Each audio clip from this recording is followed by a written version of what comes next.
Longhorn fans, Sooner Nation, welcome to episode 121 of the Bevo Podcast, the only podcast exclusively dedicated to the greatest rivalry in college football, the University of Oklahoma and the University of Texas. I'm here with my man Kevin Miller.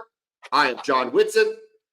Kevin, it is the month of August, the month in which college football will be played for the first time in the calendar year 2024, not including the bowl games, which are also played in 2024, but that doesn't matter. We're talking about this 2024 season. Oklahoma will kick it off on August 30th, Texas on August 31st. Camps have opened. If you can't tell outside, it is incredibly hot. We've been off the air for the past 2 weeks because I had the pleasure of going to Alaska and the Pacific Northwest, Seattle, where it is not god-awful hot.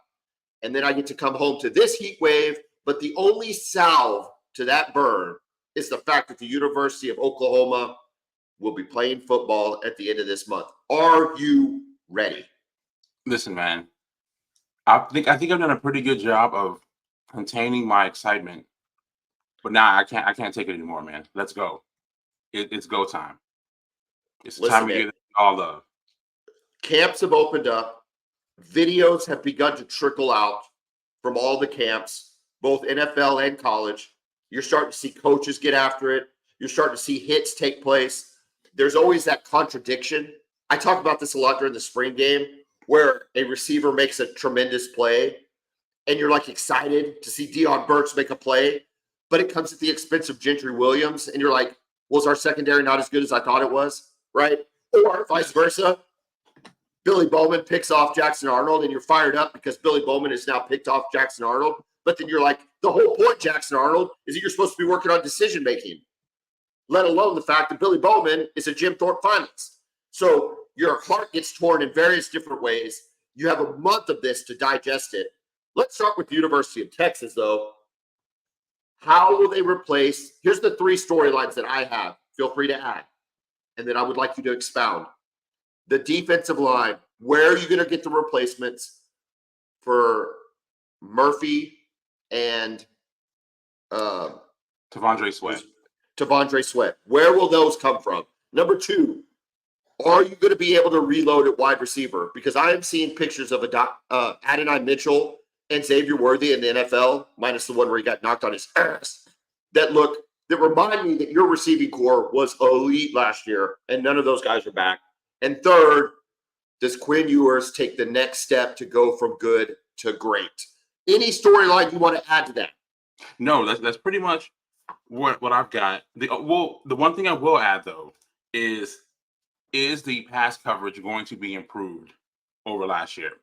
It was good overall, but we saw in a couple of key moments last year, the Washington game and key moments during the Red River Shootout where it kind of fell apart. Are some of those things going to be improved this year? Well, and we talk about it with the first one with the defensive line. Y'all weren't, and I'm just remembering, right? I didn't do this. I didn't pull the stats up, so excuse me, but I don't remember y'all just being dynamic pass rushers. No, I remember you were spot on with that. We were elite in the middle. Yes, but from the edge, we were weak, and that's what the difference is going to be this year for Texas.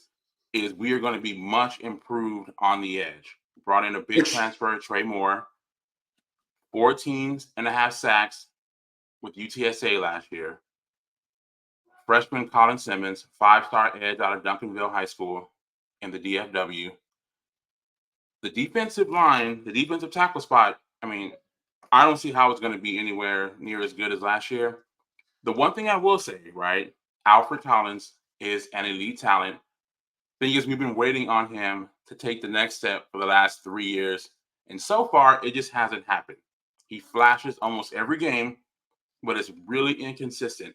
Go ahead. That was kind of T'Vondre Sweat's calling card, though, too, right? He wasn't T'Vondre Sweat. He wasn't T'Vondre Sweat until last year. Exactly. That's the one hope that we have, because T'Vondre Sweat did not start a game for Texas until last season, even though he had been around forever. Last year was the first time he had started. He knew this was his last opportunity, and he made the most out of it, becoming a early second-round pick as a nose tackle. Pretty rare to see nose tackles drafted that high, right? I think we're going to have a few Vince Wilfork maybe in the last 20 years or so. We're hoping we can get something similar from Alfred Collins this year. We also have Vernon Broughton. We brought in a bunch of transfers for depth. So I think we'll be okay at defensive tackle. I'm not concerned about it being a weakness. I just don't know if it's going to be, the elite production that we had last year. But we're hoping, because of the influx of talent at the edge position, that it will make the defensive line more balanced. Because in key moments, specifically against Oklahoma and against Washington, the lack of pass rushing from the edge really, really killed us. Well, I think, though, the edge is what's going to help your pass coverage, right? Because if you can get the pressure on the quarterback that you didn't necessarily get last year, I even think about the Washington game, where your pass coverage was there, right? Your pass coverage, you didn't have busts in the Washington game. No.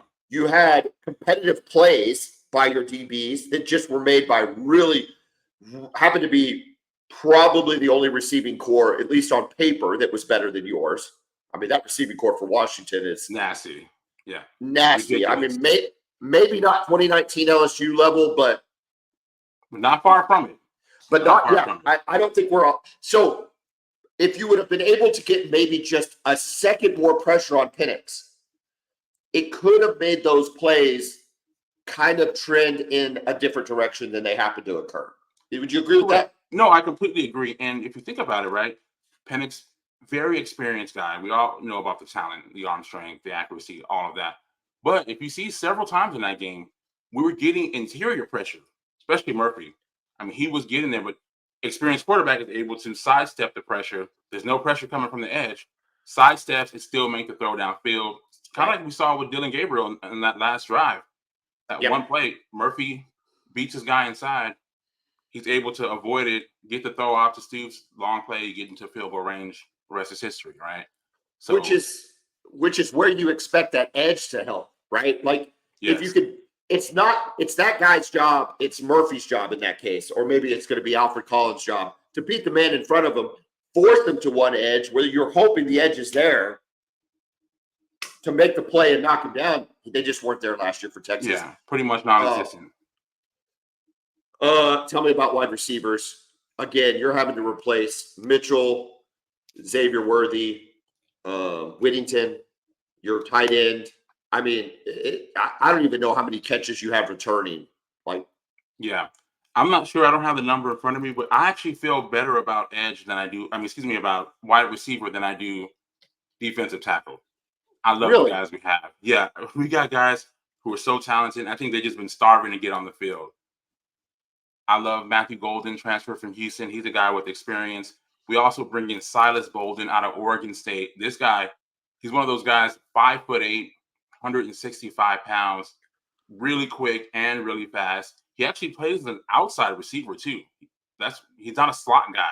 So he's a Hollywood Brown. He's a Hollywood Brown, basically. Yeah, he's even a little bit smaller than him, but yeah, that same type of speed and quickness. He's a potential punt returner and kickoff returner for us as well.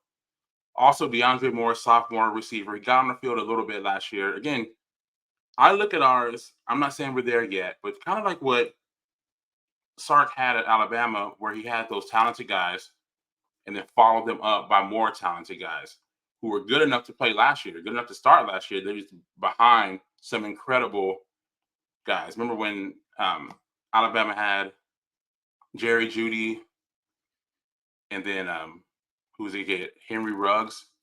Yeah. And then behind them, they had Jalen Waddle and Devontae Smith. And Devontae Smith and Waddle. Correct. Yeah. Smith only won a Heisman. Yeah. Correct. And they were buried behind those guys, right? That's what I think we have. I feel very confident about the wide receiver. The edge is this, the defensive line, especially the interior, is more of a question mark. But I feel really good about the receiver position. Okay, so the word you would use on the wide receiver core is a reload. Correct. the word you'd use on the defensive line is a rebuild. Is that fair to say? Absolutely. That is very fair. That's how Okay, so that's what we're taking into into fall ball. Rebuild, reload. Let's go to Quinn. So you got these receivers. You think it's a reload. You've got some big names. You didn't even mention Isaiah Bond. You got some big names. Does Quinn, we've talked about Quinn ad nauseum, which we will continue to because he's the quarterback of the Texas Longhorns. Does he go from good to great? He wasn't great last year. Don't try to paint me a picture where he was great. He was a good college quarterback last year. Does he go to great? I think he does. I believe, man. I believe it's there. And it's everything that goes around it. It's Sark and his coaching. It's Sark and his development. We've seen this at multiple schools with him. It's the talent around him. It's the experience. I'm a believer. Now, some people, very few people, are saying, Heisman Trophy type deal. I'm not going there. But I think he's going to have a great season. We looked at his numbers a couple episodes ago. His interception numbers were really good. I think he had like 6 last year. So turnovers weren't an issue. In year 1 versus year 2, his completion percentage went from 55 to didn't we say 68% completion percentage? So we saw that improvement. For me, the metric to make Quinn good to great is the increase in touchdowns, right? Because he only had 22 touchdowns last year, which in the modern era of college football since 2000, 22 touchdowns is not a lot. It's not very good. Yeah. I mean, it's fine. It's whatever. If you're winning, it's good.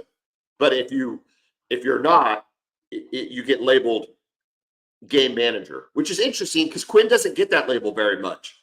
But if you look at last year's numbers, he's very much game manager, right? Yeah, I think he's a little bit more dynamic than most game manager type quarterbacks. But I hear what you're saying, though.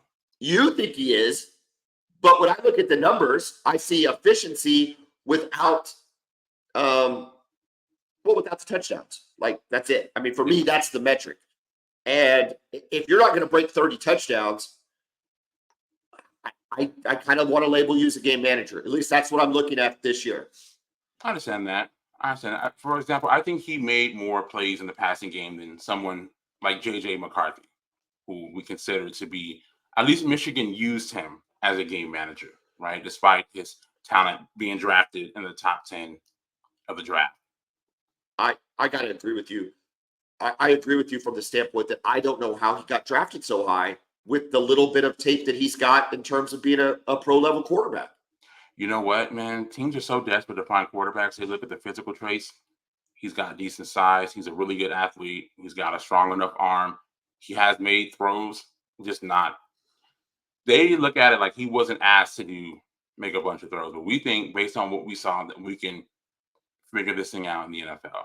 And that's how they evaluate quarterbacks. While Christian Ponder was picked in the first round, and E.J. Manuel was picked in the first round. Because it's so hard to find neither of which worked. Neither of which of course, no, neither of them worked out at all, right?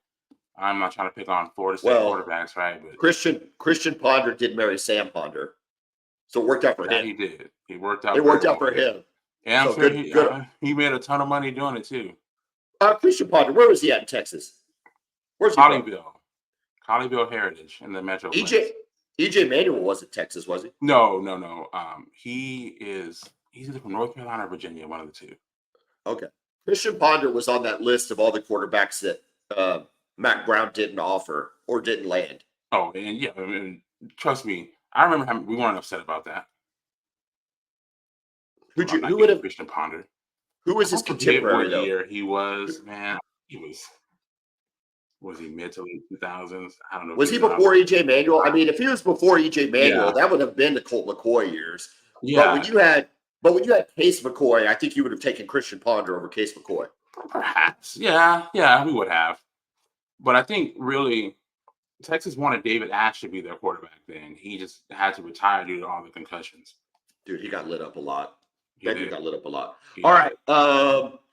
Oklahoma camp, which started this past Wednesday. Here's my storylines. Feel free to add. Offensive line. It's all about the offensive line. For me personally, tight ends. I want to see what John Finley and Seth Luttrell, the new co-offensive coordinators, are going to do with tight ends. Bauer Sharp is the name that comes to mind there. Much like Quinn going from good to great, can the defense go from good to great for Oklahoma? They were good last year in the sense that they made plays, kept us in the game, but will they be a top 25, top 20 defense in order to compete in the SEC? And then lastly, of course, it's Jackson Arnold. Jackson Arnold.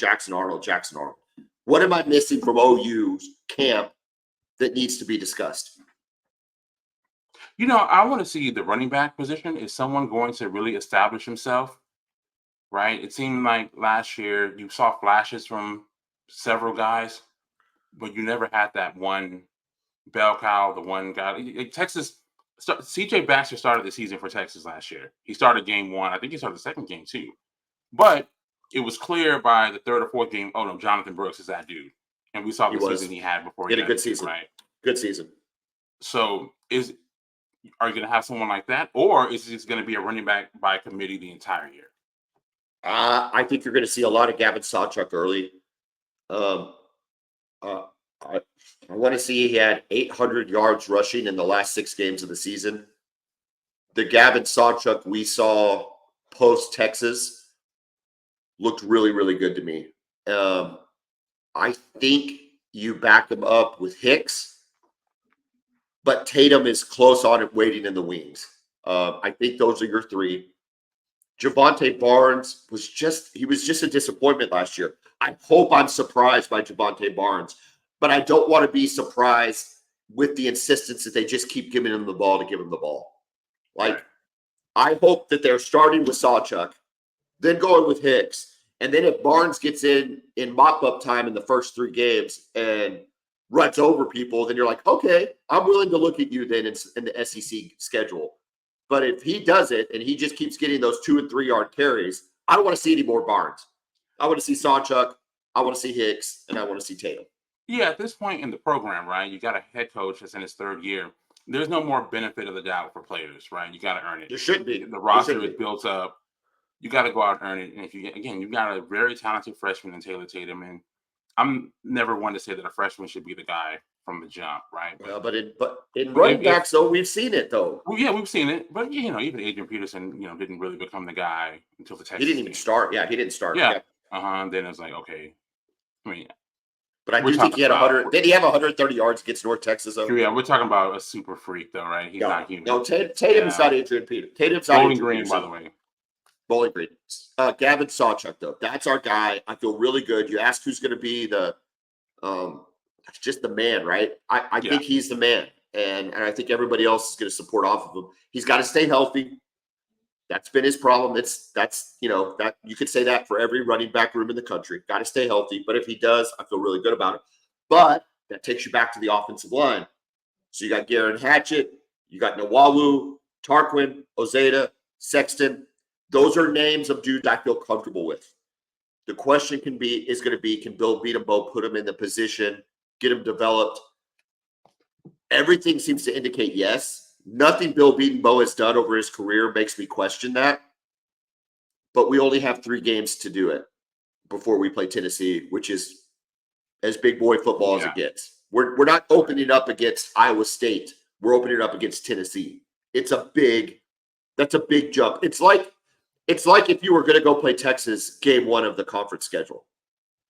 Yeah. Normally both of us have massive. Normally both of us.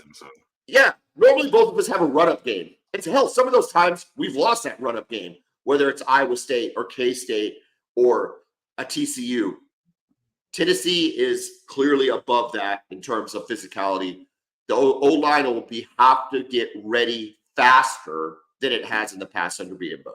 I think it can get there, but it's going to be tough. Yeah, I mean, you brought in some guys. First of all, I like the center a lot. I think you'll be fine there. The center you brought in. Yeah. But, again, like you said, you got guys, can you make them a unit? And again, I don't think those guys you have at tackle of a talent level that you're used to, right? You guys always seem to have good tackles. You replace good tackles with good tackles, right? You've had, Yeah. 4 drafted the last 2 years? So it is a concern. I understand that. But if anybody can get it going, it is beating Bo. Tennessee obviously is bringing one of the top edge rushers in the country. So we'll know. There won't be any That's what I'm question saying. marks. There will be no That's what question I'm marks saying. after that game. The ramp up time is the first 3 games. That's it. That's all you got, because there's no soft opening into the SEC. You would have loved to play South Carolina in the first game, right? Or Mississippi State or Vanderbilt, or like, who's y'all's first game in the SEC? Mississippi State. See, like, God, your schedule is so much different than OU's. It's crazy. But Yeah. It's that's like the opposite of last year, basically. Yes. It's just a soft Mississippi State's a soft opening for Texas. Like, No, I mean, like the whole schedule is like Texas had one of the most difficult schedules in the country last year. I felt your schedule was pretty manageable, and it's completely the opposite. yes, You completely guys have one of the opposite. toughest schedules in the country, and then Texas is just kind of at least from the conference part. But you also, so we've talked about running back, right, and being protected then by the offensive line. Are they going to be able to push guys off the ball? And then you need the physical tight end, which will add to that, right? Oklahoma has historically had very, very, very elite level tight ends, going back to the day, back to the Keith Jackson days. But then you talk about Mark Andrews and Jermaine Grisham, and man, even Joe John Finley, Steven Alexander. We've had really, really, really good tight ends. I really hope Joe John incorporates the talent level that it seemingly we have in Power Sharp with the transfer from one of the Louisiana schools. Yeah, Southeast Louisiana, something like South Louisiana, Louisiana Tech, one of those. But apparently it's supposed to be really good. Well, I want to see it, because we had Stogner last year, and he was. Yeah, I don't even know the injuries have piled up, man, with him. Yeah, I don't even know if you call him serviceable, right? Like, I don't even think you put the word he was whatever, a non-factor. You have to have a tight end as a factor. Young quarterback, we'll get to Jackson Arnold. You have to have a tight end. You also need an additional blocker. You talk about the edge coming off it. You got to have a guy that can light up that edge player and then release out to the flat. And I'm hoping that we see that with Bauer Sharp and the group of tight ends that we have. Yeah, I'm curious how much of a factor you want your tight ends to be. How involved is a tight end even in that system, at least from a pass catching standpoint? They're hoping the tight end isn't really involved. Because I know with the Brown system, it's just never been a tight end heavy usage system from what I've seen out of it. Okay, look, I don't know if they are hoping that the tight end is involved. I'm saying John Whitson of the Boomer Bevo podcast is hoping the tight end is involved. When we've had really good offenses, we've had really good tight ends. Okay? Baker Mayfield's offense was in 17 was as good as it gets, and we had the best tight end in the country who's proven himself in the NFL. Sure. When in 2008, the difference between the 08 and the 09 season hinged on Jermaine Gresham being hurt. Like, that was it. The hit that came off the end to knock out Sam Bradford in game 1 of BYU, Jermaine Gresham probably makes that block. That's the difference we're talking about in terms of the tight ends position. And also, right, even if Bradford would have gotten hurt, you had Landry Jones come in, you'd have a pretty big safety net, that tight end going across the middle. Yes. I mean, look at the production. Anyway, so for me, I don't know about the Brown system or not the Brown system. I think the Brown system has an ability to put up numbers. But I think for a Jackson Arnold and going into the SEC, you also need the ability to sustain drives. Okay? And I think the tight end gives you that ability, right? Gives you that extra, that 5-yard, 7-yard, 8-yard reception safety net. When you've sent out all these speedsters, you got to cover what feels like 15 guys out and then you just dump it off to the tight end, let him go pick up a first down, and now you're going again. Like, that's what I want to see. I hope I'm not asking Yeah, we too saw much. that with Sanders with Texas last year. Really Yes. was big, especially in the Alabama game. Yeah. For me, again, I don't know if they want to see it. I want to see it. Defense from good to great. We got Billy Bowman, first team All American, preseason SEC. Danny Stutzman, first team All American, linebacker SEC. If you'd have said, was our strength going to be on defense when we entered the SEC, nobody around Oklahoma would have said yes. Now you're forced to recognize that, you might be okay at defense. Are we good enough? Will we be good enough at all three levels to compete in the SEC? Yeah.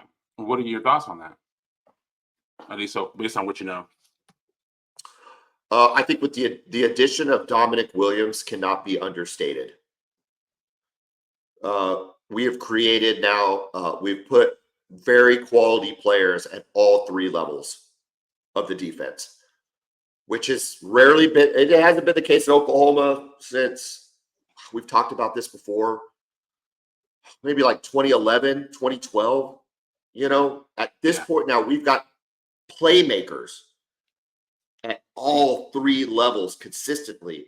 And then the supporting cast, you think about Gentry Williams, is talking about being drafted, might not even play another year, which is fantastic. We haven't even talked about Peyton Bowen. Oh man, who's my guy that I love so much? Dason McCullough. I mean, these are playmakers that should be able to feed off the energy created by the big three. And the big three I'm using is Dominic, Williams, Stutzman, and Bowman. I just feel really, really good about it. I just feel really good about where they're at. Year 3 in a Brent Venables system. We know he can coach defense. We know he knows what it takes to play in a big-time league like this. But we got to see it, and I think you're going to know a lot. Again, everything to me hinges on the Tennessee game. It is such a fulcrum for the rest of the season, whether we're going to have a chance to compete or whether it's going to be the 7-5 that the national pundits think it'll be. I think everything rests on that Tennessee game, and I think that's where we see, does the defense deliver the promise that I think is there? Are there any concerns? Yes, there are concerns. Anything, any specific position, or? I think it's still defensive line. You got Dominic Williams. You got Jaden Jackson, who's a true freshman.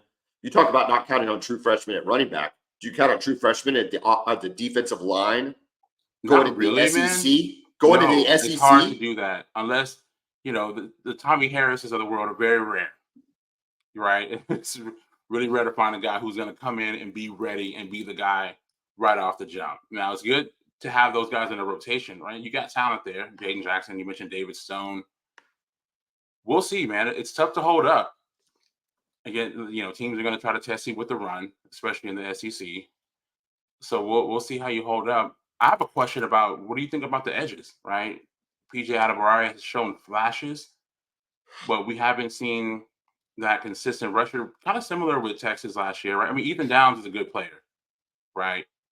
But as far as like a dynamic rusher, what are we going to see there? PJ Adebawore never made that step for me last year. No. Right? He never went from potential to a player. And so I still think he's very much in the potential space, and he's got to convert it over. I think the biggest thing, if he is that guy, I'd like to see him get more reps. Right? I always felt like they just didn't give him the reps to kind of create any kind of rhythm. Maybe they knew something. Maybe he wasn't ready for the reps, whether it was physical or scheme. Venables is big on his scheme. There's not a lot of situations where he just lets talent go make a play, right? No, you got to know what you're doing out there. You have to know what you're doing. This isn't, and I'm not going to question BV on defense, but very rarely is it just some guy running wild out there. Remember Grinch when he tried to throw out, what's his name? The receiver ended up getting kicked off the team. He's just throwing guys out there. Yeah. One of the 5-star recruits from 2019. Just throwing guys out there. Was it Bridges? Yeah. Trajan Bridges. And he's just throwing guys out there, just seeing if they can make a play. It's like that would never occur under a Brent Venables system. He's never just rolling guys out just to see what happens.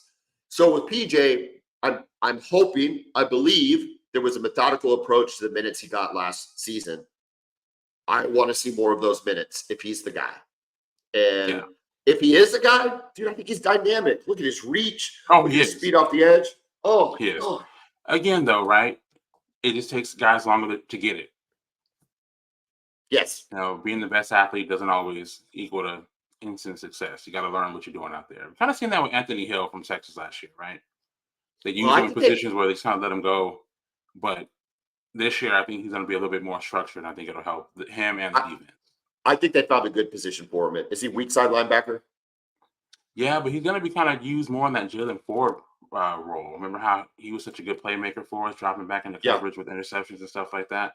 I think he can do They're it. still going to use him as a rusher, but, they've got edge guys with Colin Simmons and Trey Moore coming in too. So I'm very curious to see what the plan is for him this year because he's a dynamic athlete and linebacker.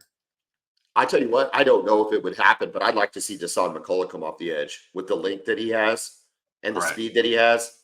I'm sure they've got other guys. Again, Brent runs a lot of exotic blitzes, so I think we'll see him coming off a lot.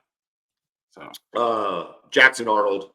I mean, it's the quarterback, just like we talked about with Quinn. If Jackson Arnold can have a Quinn Ewers-like season where he is a game manager and doesn't have the turnovers, I think we'll be fine. If he could have a 28-8 type season where he averages 300 yards a game, I mean, maybe that's a big number. I don't know. I think that's a reasonable. I'm spoiled in Oklahoma because every quarterback averages that. But if he could have 28-8 and 300, Oklahoma's going to be just fine in the SEC. Oh, absolutely. But if we have 26 and 14, we're going to be 7-5. It's that simple. Here's the thing, right? We all know the talent. It's obvious, right? The arm strength is there. The accuracy is there. The mobility is there. He looks bigger this year. Year in the strength program. Yep. But he's a freshman quarterback, right? He played some last year. Freshman quarterback. Yeah, he's played. But, it just takes a while to get to see everything that you're going to see out there, right? So I think you're going to see moments of brilliance and you're going to see some what the heck was that type moments. Just what we saw with Quinn his first year. Like, there were flashes of greatness and there were flashes of, oh, my God, man. So hopefully your coaches do a good job of putting him in positions where he can be successful, figuring out what he's not ready to do yet. Make sure he doesn't do those things. Well, I've got my strategy is utilize, if I haven't made it clear, utilize the tight end, give him a safety blanket, give him a safety valve, give him somebody a big target that he can hit and get some chunk plays and sustain drives. Kevin, here's real quick. The difference between his first year as a starter and Quinn is you guys have a more complete wide receiver room right now. Yes. He's got more. Again, I know you guys are still figuring out tight end, but when you have the experience at receiver that you have, just get the ball to you guys. I love our receivers. The other difference, though, in the negative for Oklahoma is Quinn had Bijan Robinson. Yeah. Which we've talked about. We talked about 2 years ago. I don't think Sark used enough, if such a thing could be said, to take some pressure off his quarterback. But that's neither here nor there. He did have Bijan Robinson. All right, Kevin, let's thank our sponsor, Brown O'Haver. Brown O'Haver works for the insured, not the insurance company. If you've had a loss to your home or your business or you have to file an insurance claim, call Brown O'Haver, 405-735-5510. They will adjust the claim for you, make you more money. Deductibles have gone up. Premiums have gone up. You need to make sure that your insurance claim is maximized. Call Brown O'Haver, 405-735-5510. Kevin, it's time to make some hard and fast picks. As we discussed, it is August. Football will be occurring in August. We're not going to pick our team schedules yet, but we are going to make a pretty good stab at the college football playoff. And this is how we're going to do it. We're going to go conference by conference. We're going to pick the champion and the runner-up. So the other team in that conference championship game. We're going to make the broad assumption that other team will probably make the playoff, just for the sake of this exercise. We will then pick a group of 5 or 6 or whatever they're called now, team, and then we will pick 3 wild cards for the playoff. Does that make sense? Do you have your assignment? I have my assignment. Let's do it. Let's start. Well, listen, we're not going to break down this matchup because we will break it down a lot more. But let's start with the SEC. That is the conference we are in. Give me your SEC contender, SEC championship contender, and your champion. Okay. My contender. Went a little bit on a limb here, but not too far. My contender is Ole Miss. And your champion? The Texas Longhorns. Oh my gosh, what a homer. What a homer freaking pick. That's the weakest thing I've ever heard on the Boomer Bevo podcast. Listen, dude, I love the Ole Miss pick. Ole Miss is my contender. Georgia is my champion. Very reasonable pick there. Yeah, it's safe. I get it. It's safe, but it's also pretty darn likely Georgia's going to be really good this year. You have a Nick Saban-less SEC. And Nick Saban has been the only coach that's been able to beat them the last few years, right? Absolutely. And then Ole Miss, dude, listen, I think this is kind of Ole Miss's do it or bust year. Yeah, I agree. Because you lose Jackson Dart, you lose a lot of the this is kind of all been leading up to this year for Lane Kiffin.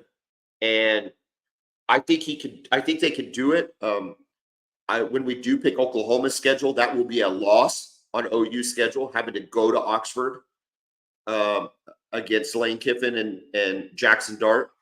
I think Ole Miss is going to be a pretty good team. I don't think they're good enough to beat Georgia in an SEC championship game, which will be hosted in Georgia, which we can start complaining even more about than we already did. You really think Texas can win the SEC? I think they can. I don't know if they will. I just think it's fun to be a homer. You know, I'm really not the biggest homer out there. So, I think we're going to be good this year. If we can win the SEC, I don't know. I just want to see it happen. Hopefully we can make our mark on the conference and make it right away. Well, the reason why it's a schedule though for Texas. Correct. The schedule sets up. And have you seen Georgia's schedule? If you haven't, I have it in front of me here. It's brutal. You start off with Clemson. Now I know that doesn't affect the conference, right? But still, you get beat up a little bit. Who cares? Yeah, but you got Kentucky. They got to go on the road there, right? And Kentucky, they're going to challenge you no matter who you are. Texas plays them. It's going to be a tough game. Then they go to Tuscaloosa. They got to play at Alabama. I don't think there's going to be much of a drop off for the Tide. We've talked about that before. Then they play Auburn. Big rivalry there. That's always tough. They play Mississippi State after that. Then they got to go to Austin to play Texas. Then they play their rivalry game against Florida. Then they go to Ole Miss. They got to go to Oxford. Then they got Tennessee coming in to Athens the very next week. So it's a rough, even for as talented as they are, as well coached as they are, even as deep as they are. It's a tough schedule, man. OU, I think, has legitimate complaints about their schedule, just in terms of how many good teams. But Georgia's right there. Right there. You guys have very, very similar schedules. And then layer on Clemson. Correct. Layer on Clemson. The only team Georgia and Oklahoma don't play that's any good in the SEC is Oklahoma or Georgia. Pretty much. You got it all. Do they play LSU? No, Georgia does not play LSU. You guys get LSU. But they get who'd you say they get that we don't get? Well, I don't know. I don't know if they get anybody. Maybe Missouri. Do they not get Missouri this year? No, they don't get Missouri either. Maybe they get Florida though, and we don't get Florida. So I'm telling you what, dude, no complaints there. All right. So real quick, we're just 1 second. Have you seen Florida's schedule? Oh, it's brutal, right? They play Texas. They play first of all, they play Miami, the Hurricanes. Lost. They play A&M. It's at home, but it's still, I don't know what to expect out of A&M. Mississippi State. They play Central Florida, which is going to be a tough game. That's not a guaranteed win. You guys That is not struggled a with good Central Florida last year, right? And dude. they were legit. You saw what they did to Oklahoma State too. Yeah, Malzahn's pretty Then good. Tennessee after that, Kentucky, Georgia, Texas, LSU, Ole Miss, Florida State. Will they lose every one of those What are last we games you talking just said? about? But It might be the toughest schedule in the country. what's his name? What's the coach's name? Oh, Billy Napier. Napier's he's fired by October 5th, He or potentially whatever that date is. That's a tough schedule, man. He's got no Especially chance. those last games. Tennessee, Kentucky, Loss, Georgia, loss, Texas, loss, LSU, Ole loss, Miss, Florida State. loss. That's Yeah. 7 losses in a row. And that's if they're improved. Like, we're not even saying Florida sucks. We're just saying they can't beat those 7 teams. Correct. Yeah. It's not even against them. I think they'll be okay. They always have talent. Oh, that's brutal. At least Oklahoma gets Maine or whoever the heck we're playing in the middle of. All right. At least you get Alabama and you get Tennessee at home too. All right. The first 2 are in for our playoff. I have Georgia, Ole Miss. You have Texas and Ole Miss. The Big Ten contender and champion, I've got Ohio State as the finalist, losing to the Oregon Ducks. Oregon is the newcomer to the Big Ten. Dylan Gabriel is an instant Heisman favorite. Dan Lanning's defense was built for the Big Ten, if such a thing would have ever been said about an Oregon Duck team. Ohio State, they're going to be loaded. They always are. I didn't realize until I was doing some research, Chip Kelly is their offensive coordinator. They're going to be just fine. I don't love Will Howard. I never saw enough of Will Howard at K-State to make me think he's some dynamic quarterback, but he'll do good in that system. But I like Oregon. I like Dylan Gabriel. I like Dan Lanning's defense. Okay. Very close. I just have them flipped around. You have flipped around. Okay. Oregon. Yeah. I love what Oregon's doing. Dylan Gabriel, getting him was such a big deal for Oregon. I love the way they run the football. I think he's going to add to that. Him running the football last year was a difference in, I think, OU honestly being an 8-win team and a 10-win team. Agreed. Yeah, I mean, for what he was able to do in the Red River. If they had ran him against Kansas in the fourth quarter, yeah, I think he was banged up. I think that's why. I think him being and I mean, it just shows the impact that he had. Him being banged up and not being able to run like that was a difference in beating Kansas and not.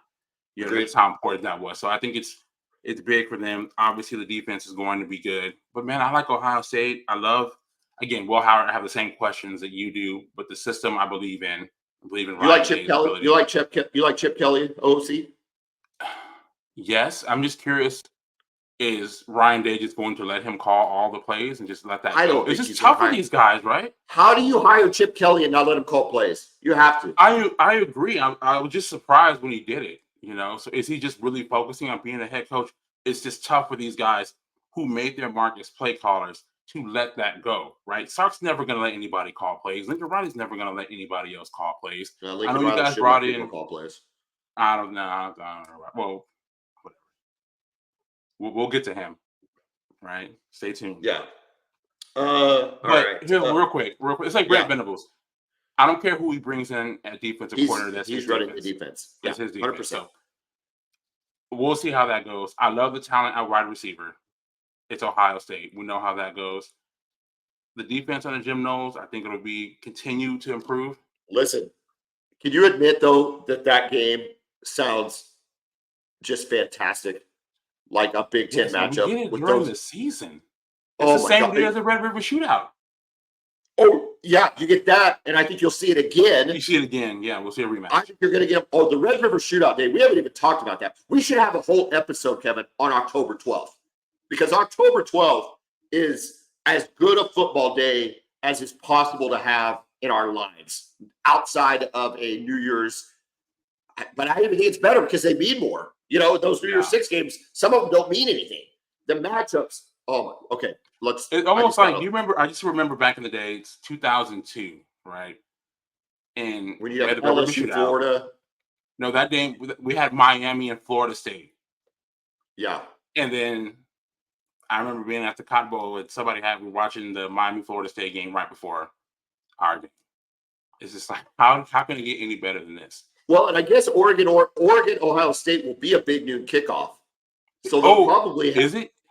Well, probably it's in right. Eugene. The game's in Eugene, so it's They don't gonna care, start at dude. 9. They don't care. We're gonna have 9:00 local kickoff. You think it'll be a night game? I guess it could be a night game on NBC. It could be a night game. Yeah. Either way, though, it won't overlap with the OU game. We should either get to see a majority of it early or a majority of it late. Correct. Yeah. It's just so bizarre with our game being at 2:30 this year when we got used to it being at 11.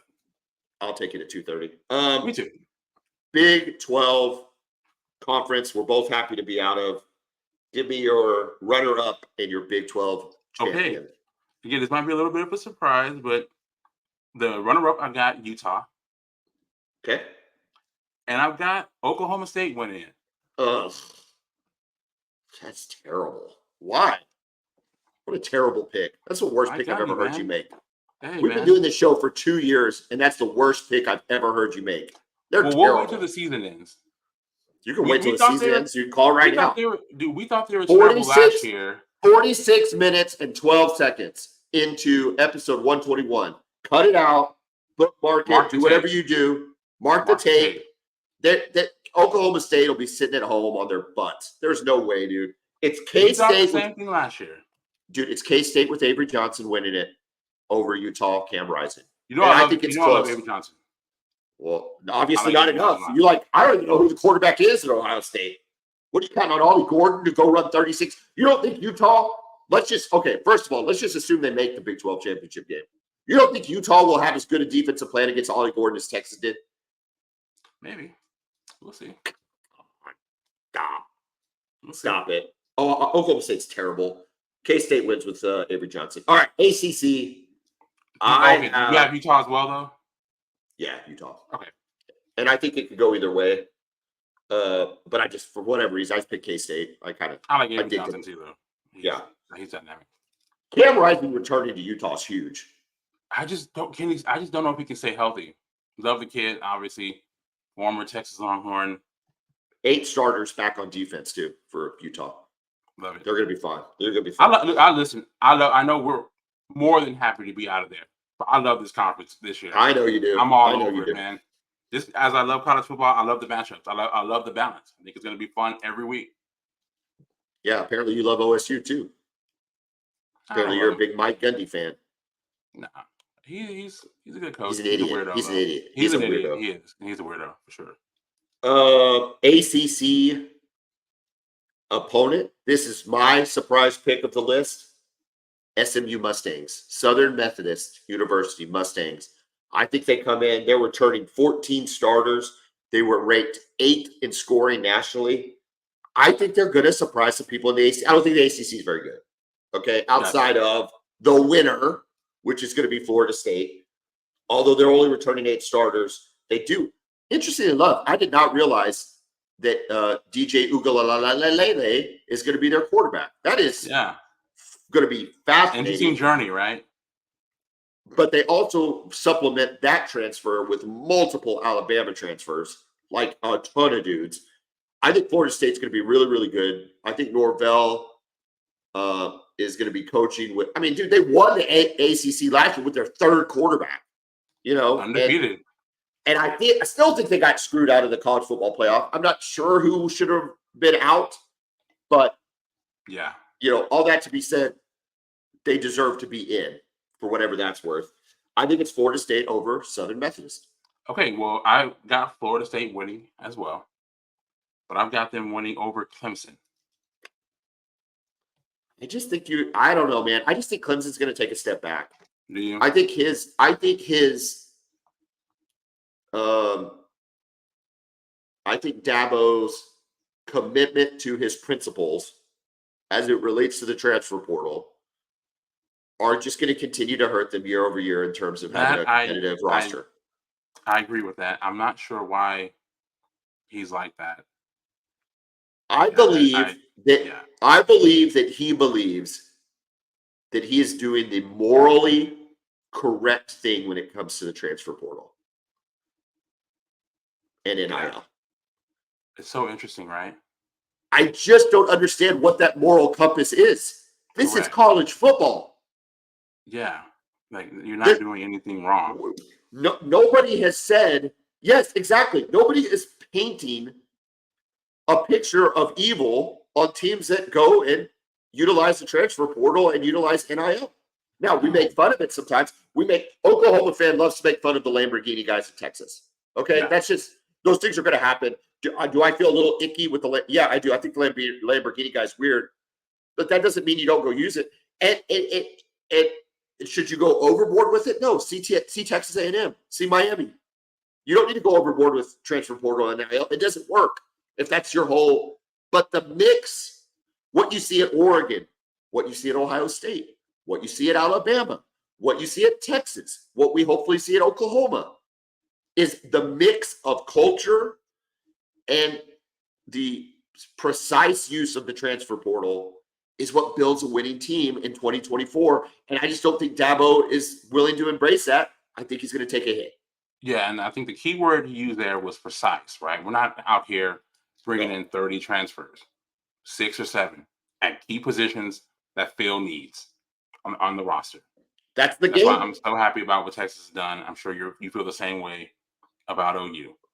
Look, OU, we did not take wholesale transfers. We're not taking it. I can name almost every transfer because they were needed, right? Dominic Williams, Deion Burks, Hatchet on the offensive line, Nawawu on the offensive line. Like, I can name them because we needed them, not because we just were like, throw a wide net and see what works and spend a ton of NIL and see what works. No. We went all in on Dominic Williams because we need a defensive lineman and he was the best available. That is a targeted approach to the transfer portal and NIL. Correct. I just think you have to do it. I don't see a way around it. Yeah. That being said, I still think they're going to be pretty good this year, Clemson. I don't think. It'll be interesting to see, right? The schedule, I think, sets up for them, right? Georgia's obviously going to be tough. App State, North Carolina State, Stanford, Florida State, Wake Forest, Virginia, Louisville, who's losing a lot. Virginia Tech, who knows? We're going to see from them. Pitt, the Citadel, and then South Carolina without Spencer Rattler. How weird is that guy anyway? I don't hate him. I just don't think he's very good. But now part of me starts to wonder if it was Lincoln Riley that wasn't very good. Remember we marked the tape when you said that he had no chance of ever being in an NFL training camp. I said an NFL training camp or an NFL roster. He was not NFL even training camp. That seems like a stupid take at this point. What an idiot. Isn't it weird to think Clemson and Stanford is going to be a conference game? It's so weird. How is Stanford in the ACC? So that flight from Palo Alto. Look, I just talked about going on an Alaskan cruise. Dude, I got home from Seattle, on Tuesday. Today is Friday, and I had a heck of a time waking up for this podcast. I was excited. Now, granted, I am 45, going on 46 years old, but still, the jet lag just seems brutal. That's why NFL teams, when they go from the West to the East, have to play an early game. Their winning percentage is terrible. They always lose. Yeah, I don't get it. It's a tough life. Okay. We know that within the college football playoff, there will be a group of 5 representative, at least one. Who is your representative? Group of 5. I've actually got Boise State. I don't think that's. You had said before we started that was an off the wall pick. I don't think that's an off the wall pick. Not off the wall. It's not the typical. You're seeing one school that's getting more buzz, and which is very understandable why they're getting the buzz too. By the way, I picked that one school. I picked Liberty. Yeah. They're returning the bulk of their players from last year. They're returning their coach. They made a Fiesta Bowl last year. They're in a conference that is probably not as hard as Boise State's. I don't think. I'd have to look at it. Do we really care who the group of 5? Do we really care who the group of 5 is? Not really. I mean, unless it was one of those Boise State teams back in the day with Kellen Moore, that would be different. But yeah, at this point, I don't think either of these teams have a chance to win a first round game in the playoff. I wouldn't think so, but man, you catch them on a day. You never know. That's the crazy thing about this single The, elimination format. the difference is, though, they should be at home, right? That Yeah. first round games will be at home. You know, you go up against, let's just use Oklahoma as the example. You go, Liberty and Norman is way different Yeah, than you're not. Liberty. It's You way got a different neutral than site. Liberty. Yeah, Liberty at the Peach Bowl or some stupid New Year's Six Bowl where nobody cares. Like, Agreed. this is a play. I don't know. All right. Okay, so here's what we have. Just to recap. You have in your proverbial playoff Texas, Ole Miss, Ohio State, Oregon, Oklahoma State, Utah, Florida State, Clemson, power group of 5, Boise State. I have Georgia, Ole Miss, Oregon, Ohio State, K-State, Utah, Florida State, SMU, Liberty. That is 9 teams. So we each get 3 wild cards into the playoff. I will go through mine very quickly, and then you can go through yours because we're kind of going a little long, but not too long. We're okay. Much like your Texas pick to win the SEC, I'm going to take an Oklahoma pick to slide in. I think if they go 9-3, and especially if they go 10-2, they're in the playoff. I think Alabama is your other one because I think they will be really, really good just on the outside looking in. Probably an Ole Miss win against Alabama is what keeps them out of the SEC championship game. I had a really hard time with the third one, though. Those first 2 were very easy. I had a really hard time with the third one. It was a toss-up between Notre Dame and Texas. And I went with Notre Dame because I hate Texas, which I think is as good a reason. I think it's as good a reason as anything else. Understandable. And then just another one on outside looking in was Penn State. That even though their schedule I think is actually kind of favorable, they will find a way to let you down because James Franklin is overrated as a coach. So anyway, Oklahoma, Bama, Notre Dame, Texas gets left out, but by the slimmest of margins. That's my 3. Your 3. Okay, we're pretty close here. I've got Georgia, obviously. I've got Notre Dame as well, and Alabama. Yeah. I think Alabama. So if we looked at this, not to dig too deep in it, but if I had Georgia and you had Texas, that means they're probably getting the first round bye. Oregon or Ohio State gets the first round bye. Does the conference winner automatically get the first round bye? Is that an automatic thing? I think that's correct. But don't quote me on that. Would be Oklahoma State getting a bye and Florida State getting a bye, maybe K-State, depending on. It's interesting. Man, I love it. Do you hear that? Do you hear the teams that could potentially be playing each other in a playoff? It's fantastic. Yeah, having home playoff games, it's insane. Oh, I love every second of it. The only thing that's getting us through this this summer, one of the only things, is the Olympics. We would be remiss if we do not talk about the Olympics in our final 10 or 15 minutes that we have of the podcast. I was very excited to talk about Jimmer Fredette and 3v3 basketball.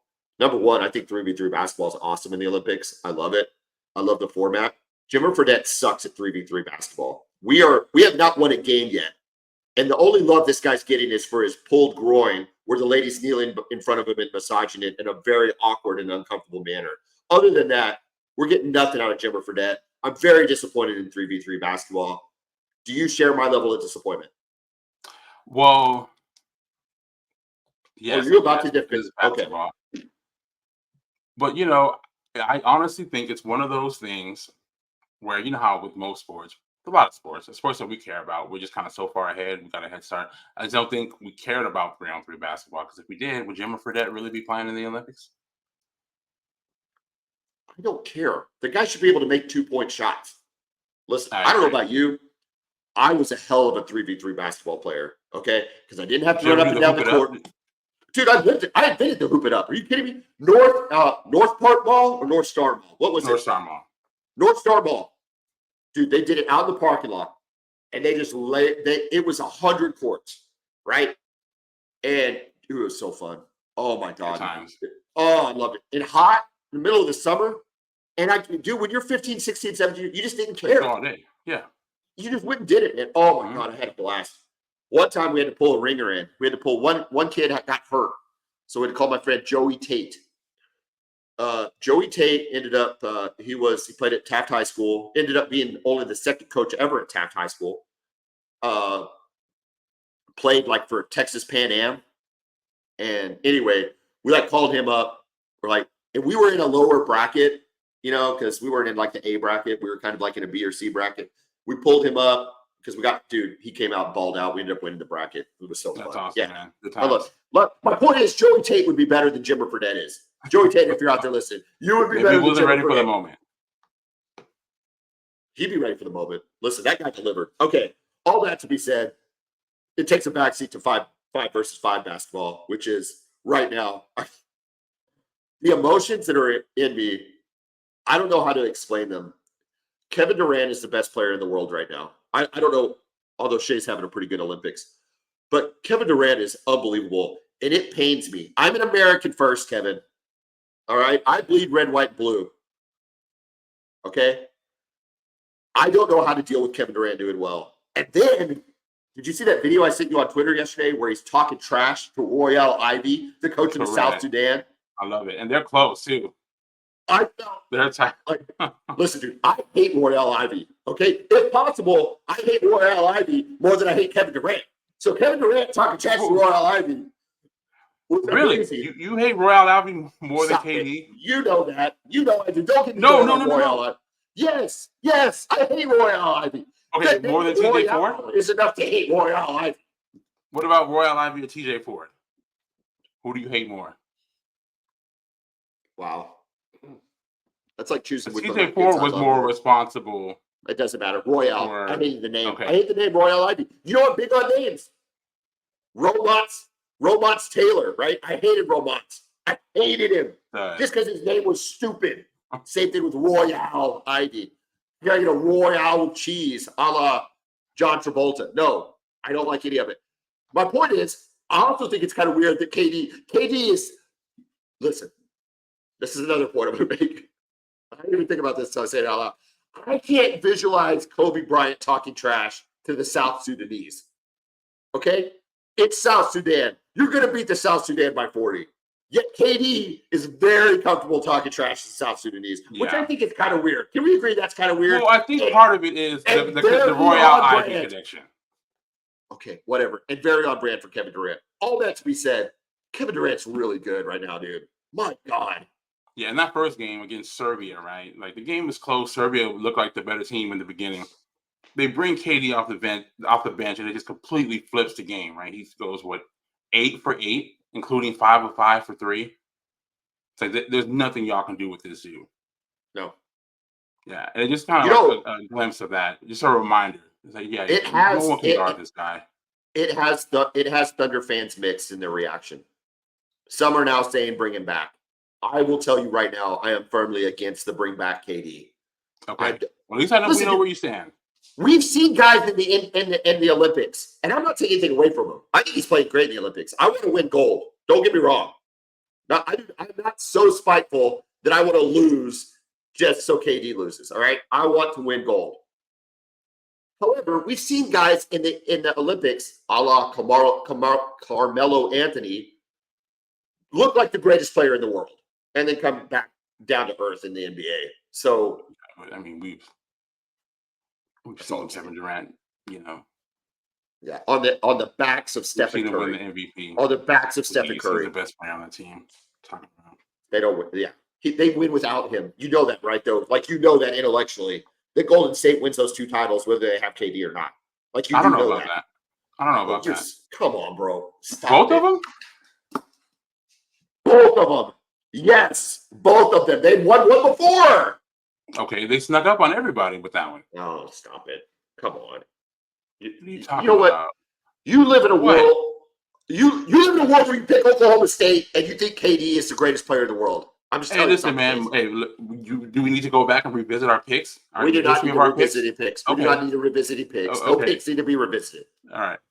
Why'd you get me fired up? We have Puerto Rico left to play. That'll be an easy win. We'll get out of the group. We should be fine. Other shout outs. U.S. women's national soccer team. Look, we talked a lot about this after the World Cup last year. They were old, they were slow, and they were uninspiring. Their coach made weak decisions. All 4 things have been taken care of in a year. You want to see how to rebuild a team? You look at what Emma Hayes is doing in the world U.S. women's national team. Everybody's shocked that Alex Morgan doesn't make the team. I'm not shocked. No, I love Alex Morgan. I love Alex Morgan. She's not Sophia Smith. She's not Mallory Swanson, and she's not Trinity Rodman. Which, definitely by the way, Trinity Rodman has been the absolute best player on the field, and it hasn't been close. She has made, in addition to the offensive plays she has made some goal-saving defensive plays. She is going from inline to inline. I think it's called inline in soccer. Yeah. It is amazing. I am very impressed with Trinity Rodman.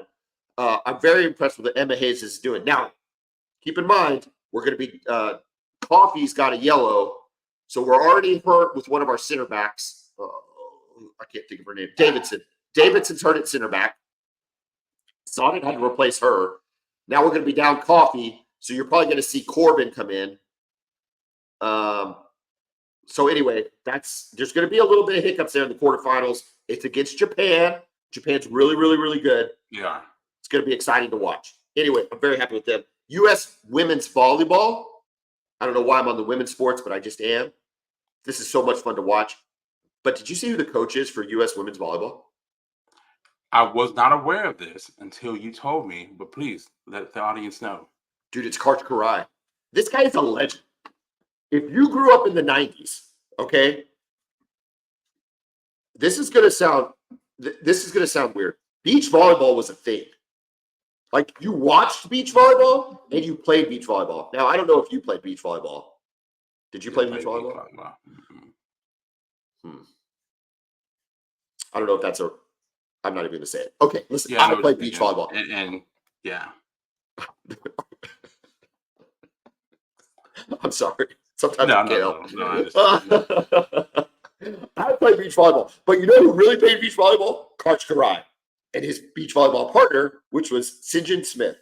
These guys were so good. They were like superheroes in the beach volleyball world. Now, Karch Karai played volleyball. I think he played at UCLA. But nobody watched like real volleyball. But beach volleyball, I don't know whether it was Tom Cruise and Top Gun that got this thing kick-started, but it was a deal. And it was a thing in the 90s. It was a thing. And Karch Karai was the best. And he had real tall, beautiful hair. Oh, he was so 90s. California to the core. Oh, my God. It was amazing. Well, listen, he's now the head coach of the women's national team, and he looks every bit as good. A little more distinguished, but looks good. Has the team fired. They're in what would be called a group of death in any kind of World Cup match. They're in the same with China, Serbia, and France. China, Serbia, and the U.S. have combined to win the last 7 world championships in volleyball. So it's really, really good. They took China to 5 sets only to lose. They beat Serbia in 5 sets, and now they have to play France. According to our expert, Kelly Files, France is not a pushover, and we're going to have to bring it. But I like where we're standing now. It's pretty exciting stuff. Deal with the home crowd for France, too. Yeah. Yeah. Here's the deal. If the French aren't playing the U.S., I root for the French. I like the home court wins. I like seeing the crowd fired up. Yeah, me too. I like it. Like the swimmer. That was awesome. Watching the swimmer win some for France, I'm all for it. I love it. Yeah. The last guy we're going to mention, this has been done. This is not a new take. We're not breaking ground on this, but it would be remiss if we didn't mention Steven Nedorosik, the men's pommel horse savior for the U.S. men's gymnastics team. I don't know what to say. For every kid that grew up wearing glasses and had to take their glasses off to then go perform a sport that they could barely see at, a la this guy right here, every day of his life until he got LASIK at like age 41. That was me. I would have glasses on. I would go perform the sport. I'd have to take them off. I would play in utter blindness and then have to put them back on. This guy was a hero. Did you see this guy? Clark Kent, man. Dude. Yeah. Stud. Here's the thing with the Olympics. There's some weird sports out there, right? We can agree with that. Like, there's weird stuff. There's the Ukrainian guy that's shooting with his hand in his pocket. There's ping pong, which I love. Go ahead. How are we not better at shooting? Yeah, the USA. Hey, come on, man. We should be dominating that thing. Dude, because we're not going to the inner city Come West Coast. on. We need to go to. There needs to be two. There needs. You're saying I'm go talking and about hit. gun You're saying go range to guy. Arkansas. You're saying go to Arkansas and get a guy. These I'm dudes, saying- that's all they do. I'm saying go down to San Antonio on the west side and get some dudes that hold it like sideways. Hold it sideways. Those dudes would be killing it. They'd be killing it. Listen, man. All I'm seeing, I see all these guys go to a gun range. These guys are there shooting all these targets. Like, bro, why aren't y'all in the Olympics? I don't know. It's America, man. They're anti-establishment, Kevin. That's what they want you to do. They want you to go to the Olympics. But my point was, before you brought up a really good point, my point was, I love to see people perform at what they're best at. Like they're the best at the world. You know, and when you watch somebody in archery or whatever it is, pommel horse, they're the best in the world at what they do.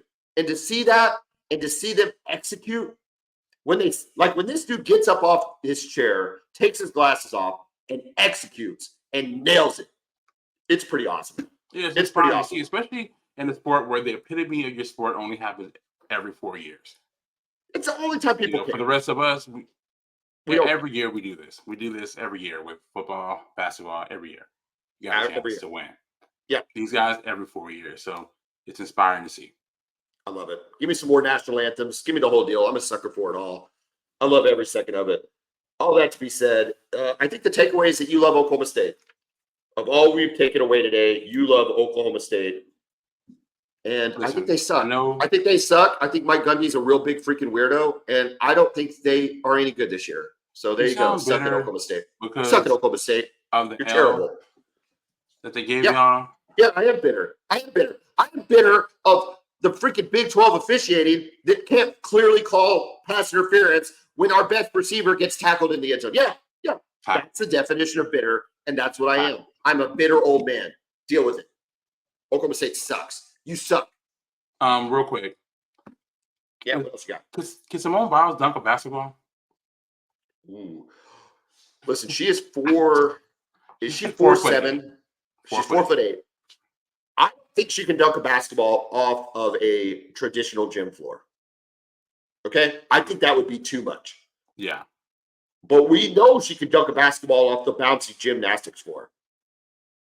And I know I couldn't. And I'm 6'1". She's unbelievable. Yeah. But it's crazy. Here's the deal.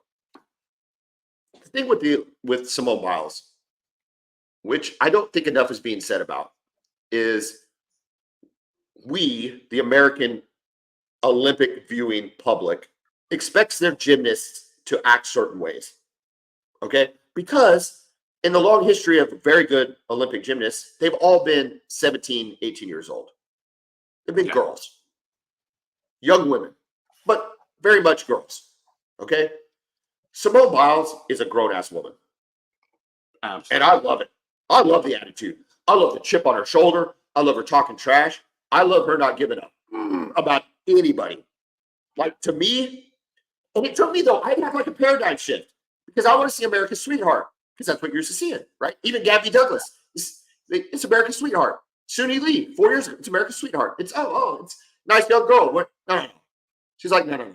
I am 27 years old. I do not need to play anybody's games. I'm the best in the world. And I'm just going to go out and deliver. And I don't care if you judge me on how I act or not. I have so little regard for it. And I like that attitude. I like it. Yeah, I agree. And, she went through a lot, obviously, with the twisties last year. And people say she quit. Maybe she did, but, I mean, you're running the risk of breaking your neck, right? If you don't know where your feet are when you're in the air, it becomes pretty dangerous, right? I was on record during those Olympics that I think you have to trust the best Olympian to ever live and what she thinks her body can do. Correct. I think that the take that she let down her team might be one of the weakest takes all time in sports. It was horrible. It's really by people who have never competed in anything in anything. Now, there are other examples where I think it is weak to let down your team. I remember Jay Cutler in an NFC Championship game. I thought that was weak because I think Jay Cutler is weak. But guess what? If Tom Brady, we talked about Tom Brady, the greatest NFL athlete of all time, if he said he couldn't go, I would tend to believe he probably couldn't go. Correct. Yes. This is Simone Biles. They're on the same level. If Tiger Woods, who has played hurt a zillion times, says he can't go, then he really can't go. He's withdrawing from a tournament because of injury. He really can't injured. Go. Yes. These people are wired differently. Yes. So to say Simone Biles, a gold medal winner who's performed at the highest level of her sport, so for her to come back and just say, you know what, screw y'all. I'm here for myself. I get the feeling she is there for her. Correct. Yeah. And you know what? I'm good with it, dude. Like, go get yours. You deserve to be recognized as the greatest Olympian, or at least gymnastic Olympian of all time. And the rest of the world can suck it. And I love it. I love it. Exactly. All right. There you go. There's our Simone Biles. We just puffed her up. She didn't need that. She's the best in the world. She didn't need us. But I bet she'll take it. I bet she'll take it. Kevin, what a great, dude, this is a great show. For all of you that lasted this hour and 16 minutes, thank you for listening. Share with your friends. So excited to get this out. Kevin, have a great weekend. Boomer! Welcome.